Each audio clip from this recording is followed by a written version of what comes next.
Sa lahat na ka, yung 800k points mo sa credit card mo, Yung card namin, yung black card, meron na kaming 800,000 points. konti lang yan.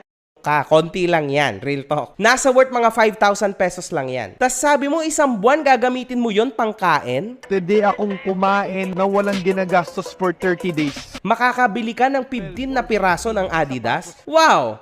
Baka kahit sa ukay-ukay, hindi umabot yan sa 15 piraso na sapatos. Real talk Kaya ginawa ang credit card ay para hindi mo agad magastos ang hawak mo na pera. Total, 0% interest, di ba? So okay lang, 3 months to pay. Kaso lang, kasama yan sa isipin mo. Monthly ka nagbabayad, in short, ganun din di ba?